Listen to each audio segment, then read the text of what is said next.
কোথায় গেল অনলাইনে সোশ্যাল মিডিয়াতে আরসিবির ফ্যানেরা কান্নার আওয়াজ পাচ্ছি। কী অবস্থা আরসিবির ফ্যানেরা? খুব তো গালাগালি দিতে চলে আসো কোনো কিছু না জেনেই। আজকে হলো তো গুজরাট টাইটান্স তোমাদের ঘরের মাঠে ঢুকে তোমাদেরকে একেবারে এক্সপোজ করে দিল। 8 উইকেটের বড় মার্জিনে ম্যাচটা জিতে নিল বন্ধুরা গুজরাট টাইটান্স। যে আরসিবির দল এবারে টুর্নামেন্টের প্রথম ম্যাচ কলকাতাকে কলকাতায় হারিয়েছিল, দ্বিতীয় ম্যাচে চেন্নাইকে চেন্নাইতে হারিয়েছিল, পরপর দুটো বাইরের ম্যাচ জিতে তৃতীয় নম্বর ম্যাচে তারা তাদের ঘরের মাঠে খেলছিল। আজকে প্রথমে ব্যাটিং করে তারা রানটা করলো কত 169, যে রানটা জস বাটলারের 73, রাদারফোর্ডের 30 আর সাই সুদর্শনের 29 রানের মার্জিনে গুজরাট টাইটান্স 17.5 ওভারে ম্যাচটা ফিনিশ করে দিল। 8 উইকেটের বড় জয় গুজরাট টাইটান্স তুলে নিল।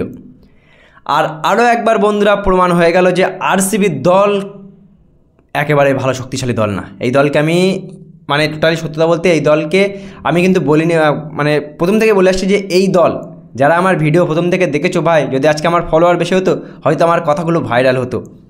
আমি প্রথম থেকে বলে আসছি যেই দিন বিরাট কোহলি আর ফিল্ড সল্ট তাড়াতাড়ি আউট হবে এই আরসিবি দলে রান করার ক্ষমতা কারোর থাকবে না। তেমন কোনো প্লেয়ার নেই যে এই আরসিবির দলকে ম্যাচ জেতাবে।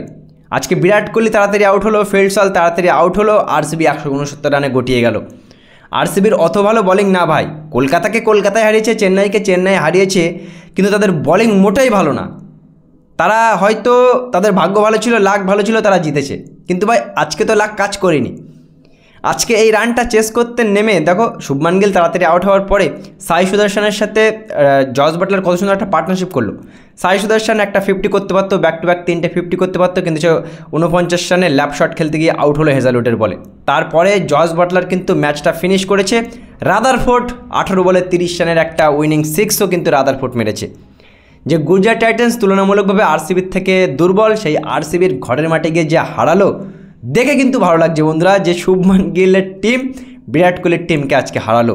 যে আরসিবির ফ্যানেরা সবসময় বাজে কথা বলে, বড় বড় কথা বলে, বড় বড় ডায়লগ মারে, তারাই কিন্তু তৃতীয় ম্যাচে আজকে এক্সপোজ হয়ে গেল। আর আমি আজকে আরও একটা কথা বলছি বন্ধুরা, তোমরা পারলে এটা লিখে রাখো যে এই আরসিবির দল আগামী দিনেও বহু ম্যাচ হারবে। এরা হয়তো কোয়ালিফাইও করতে পারবে না, তার কারণ এদের ওই বিরাট কোহলি আর ফিল্ড সল্টকে তাড়াতাড়ি আউট করলে এরা এক্সপোজ, যেটা আজকে হলো বন্ধুরা। কী বলবে আজকের ম্যাচ সম্পর্কে বন্ধুরা? মতামত অবশ্যই কমেন্ট বক্সে জানাবে। ভিডিওটি ভালো লাগলে ভিডিওটি শেয়ার করবে, চ্যানেলটি সাবস্ক্রাইব করবে বন্ধুরা। প্লিজ তোমরা চ্যানেলটি সাবস্ক্রাইব করবে, অনেকে চ্যানেলটি সাবস্ক্রাইব করো না, চ্যানেলটি সাবস্ক্রাইব করবে। দেখা হচ্ছে পরবর্তী ভিডিও। আরসিবির ব্যাপারে কিছু একটু কমেন্ট করে যাও বন্ধুরা।